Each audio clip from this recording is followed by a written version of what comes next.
Time now to check in with our traveling correspondent, comedian Tom Papa, in a segment we call Out in America. Tom, I don't have to ask if you're there because I can see you.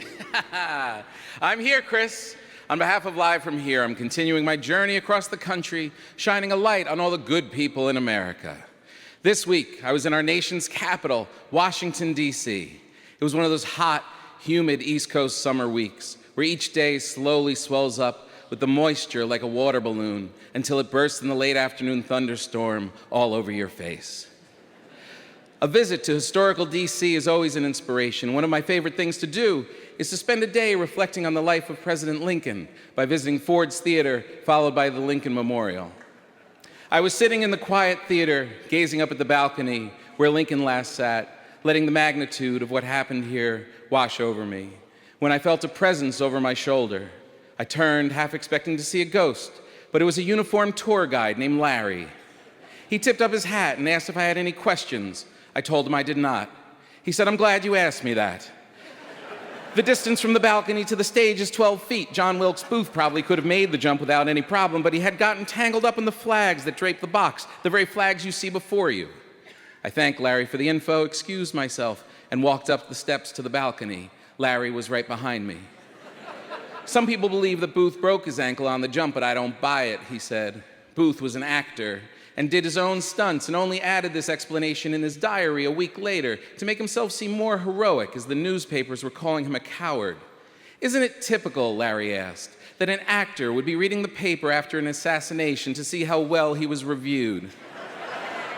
Have you ever thought that a tour guide might have recognized you from TV and was letting you know what he really thought about actors? I have." I left the theater and I headed towards the Lincoln Memorial, but halfway there, it started pouring rain. As I was looking for cover, I saw hundreds of people in yellow raincoats sitting in formation, meditating on the lawn, in the rain, near the Washington Memorial. A woman from the group told me that they started this meditative practice in China, but after the government banned their master, many had to flee. Her glasses were covered in water and she was shaking from the cold rain. I was soaked too and was holding up an umbrella like a meaningless prop. I said to her, "It's a shame. I bet you wish you had nicer weather."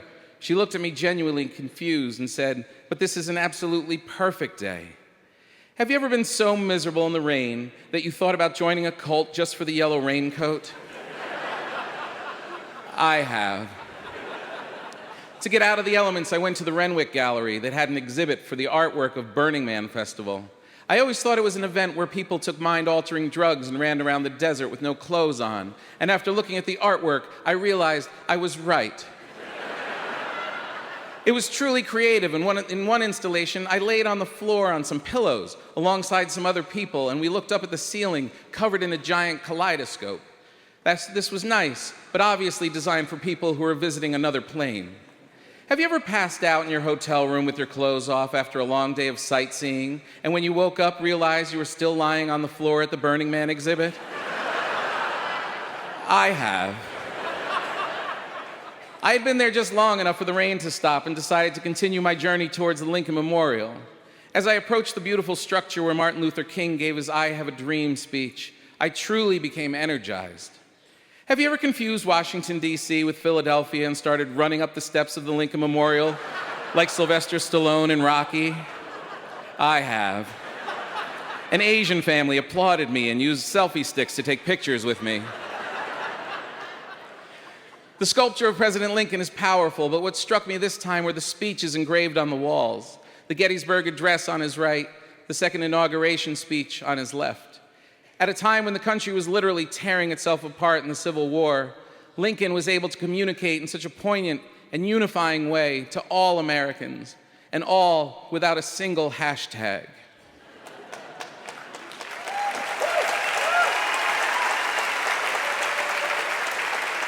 Even more inspiring were the thousands of people visiting. I met a woman who was here as a student on a student visa from Jamaica, a man who grew up in Baltimore and was seeing D.C. for the very first time, an 80-year-old woman in a Jay-Z shirt, and a transportation lawyer who quit her practice to follow her dream of being a waitress. I met Ronnie and Len, two Vietnam vets, dressed in full biker gear, long gray beards, and vests filled with pins and patches, honoring the fallen and the never found. As we stood together at the World War II Memorial, Ronnie said he hopes we're moving away from a war with North Korea. Then he added, if you think about it, Kim Jong-un has got to be scared of us. The only two Americans he's ever met are Donald Trump and Dennis Rodman.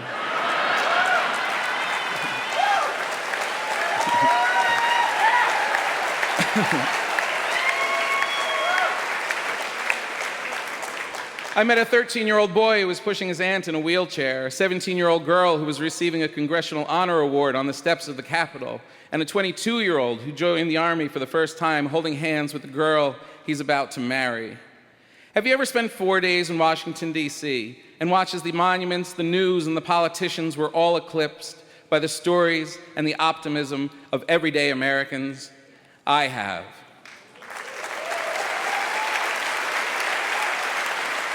Enjoy your holiday, enjoy your fireworks, and until next time, this has been Tom Papa, Out in America. Thank you. Let's hear it for Tom Papa in the flesh. And look for his new book titled Your Dad Stole My Rake, available wherever books are sold.